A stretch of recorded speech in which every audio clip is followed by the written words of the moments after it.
So again, in the Hermetic tradition, we begin with a fundamental assumption in this worldview that encompasses all of the worldviews of Western esotericism, is that God needs to be created.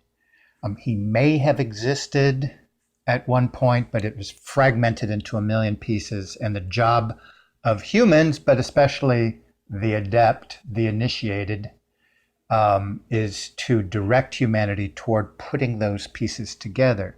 So in this worldview, there'd sort of be a chosen class, and I'll develop this idea later of a master race, and that's where I get into biopolitics as a part of this. It's interesting, hang in there. But God needs to be created. So this is a project. And again, this is embraced consistently from Egypt to America, this idea that God, in part, the oligarchical structure, part of their job is the great work. And part of that great work is pulling together humanity in a way that, as above, so below, this pulling together and concentration of the consciousness of man will create a God or God-men, a certain sort of ascension there. And you've probably heard fragments of these ideas, but hopefully this little analysis offered by Magee can help, systematize the thinking, thereby making sense of some of the unfolding of what's going on again in the world today. God is in some sense completed. God is in some sense completed, needs fulfillment through man's contemplation of him. Contemplation of him. So it's not just enough that we have the adepts or the alchemists or the magi thinking about God, but there's got to be this collective concentration, this training upon a single idea to bring about God. And again, in this worldview, God wasn't necessarily he's not necessarily the creator. He needs to be created. Humans just, again, this is where you get this Big Bang idea, the explosion. God's kind of a million points of light, or as George Bush Sr. would say, 1,000 points of light that has to be united. It's sort of need institutions to help us focus our energy. And of course, we're going to get into words like singularity, the concentration of human energy upon this moment, where ascension will be possible, a collective ascension, transcension,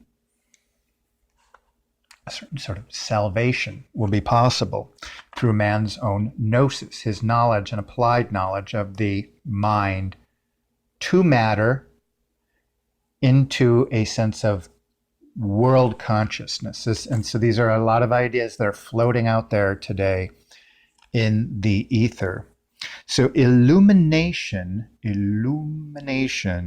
involves capturing the whole of reality in a complete encyclopedic form. Well, the capturing of reality into an encyclopedic form. And this was something that was present with Hegel. And this is something that's bandied about with Kant in this World Federation project, that there would be, the Enlightenment was this kind of there'd be this world encyclopedia. We'd no longer have to be Renaissance men trying to know each other, but collectively we'd all be part of an encyclopedic frame of knowledge, collection of knowledge, access to knowledge. Go back to what is illumination. That can be the individual being illuminated. Big idea here, connecting to that many points of light or the creation of godhood through, initiation. But the encyclopedic part of it, we see that from the Enlightenment idea of creating a source or foundation to, of course, the modern internet. And you can think about things like the rantings of Timothy Leary talking about, technologically mediated ascension through the internet and these sort of ideas way back when that have become much more coherent lately when people talk about things like singularity and so forth.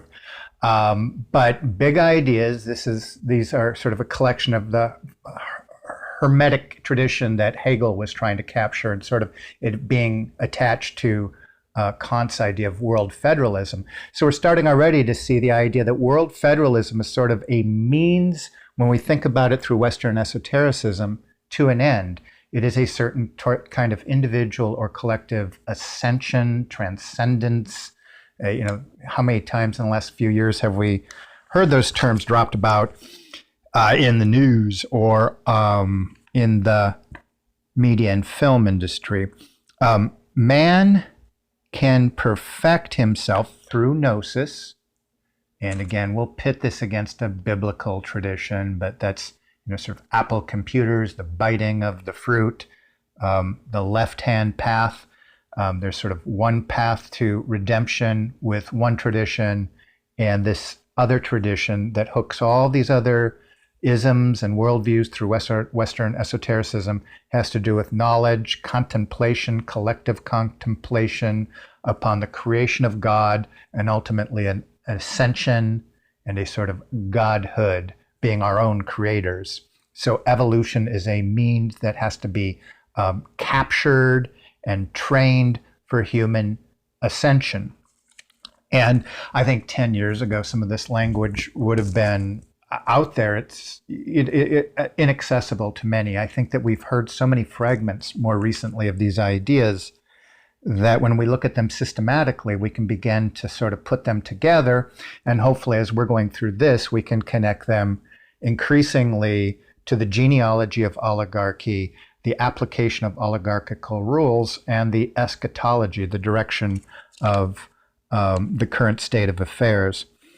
But man can perfect himself through gnosis, and he becomes empowered through the possession of complete speech. And just for now, I want to just play a little bit of theistic interplay with this and think about, the difference between a creator speaking, think of the word, vibrations and frequency, speaking the world into existence, and man as the divine, through the process of divine ascension, the end game would be complete speech. So you see we'll see a pattern of sort of a reverse engineering of one narrative with the other, as we're also looking at competing eschatologies and competing fulfillments of prophetic texts. But man can know, this is number 5 on the Hermetic list here, offered by Magee.